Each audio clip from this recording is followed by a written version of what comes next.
bit about demand and supply shocks. So, shocks is something that is unusual in the economy, usually a bad thing. The demand shock that we all experienced is a lack of demand for housing. Most of us went through quite a crisis in 2008, 2009, and demand for housing fell off a cliff.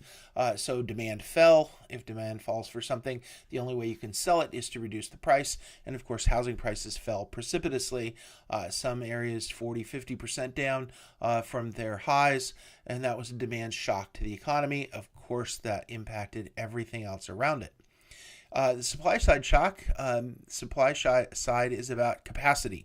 So all of a sudden you can't get something that you thought you could have before, or the production costs increases dramatically. Supply side shocks, the one that hit in my lifetime, but probably not in yours, was the oil crisis in the 1970s.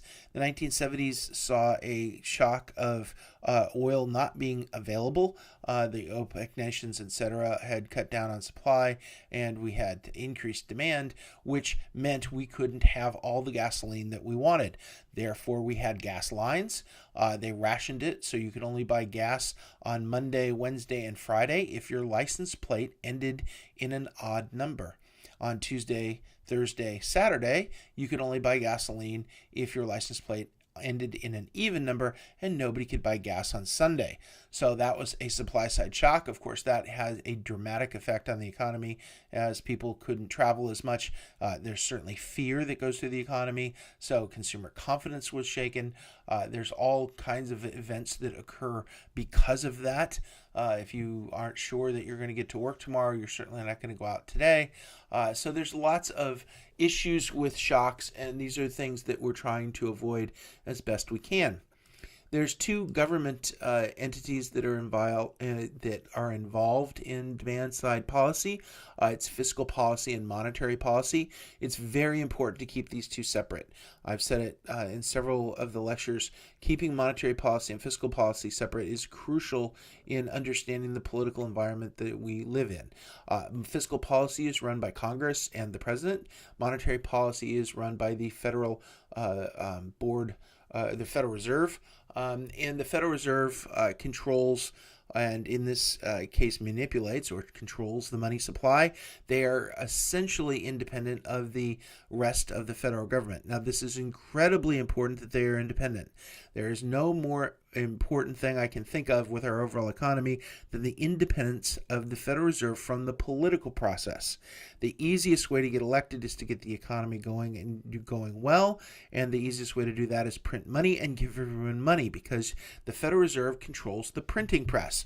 This is what happens in many countries that have a president that controls the printing press. When he comes up for election or when he needs the country to do something, he simply pays for it by printing money, which of course leads to inflation, which of course leads to bigger problems down the road, which means he solved a short-term problem by printing money to create a bigger long-term problem of inflation.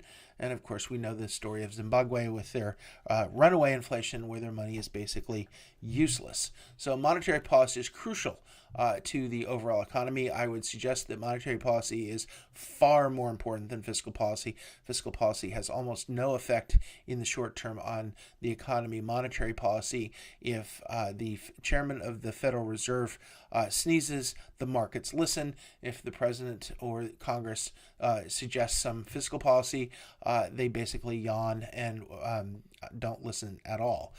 Fiscal policy is the government's spending and taxing actions. So we are currently and have been for some time now borrowing to pay for our government spending at the federal level. States do not have a printing press. They do not have the ability to just print their money either, the fiscal policy of the states. And so they have to borrow and pay their bills or pay the loans off with tax dollars. So this is a question of how much money comes in tax revenue and how much money the government spends. So the federal government is spending more than it brings in taxes. That makes people happy because they have more government spending than they do paying taxes. That can work in the short term. In the long term, eventually that will catch up with you. Same thing's true in the states. The state of California, where I live in, has had several fiscal issues that are very serious, and we are looking at our long-term liabilities with regard to pensions and so on with quite very apprehensively, as eventually we're either going to have to increase taxes or reduce those pension obligations by paying the pensioners less, which of course will not be welcomed by anyone. So there's fiscal policy issues and there's monetary policy issues that impact investing, and we need to keep an eye on both of them.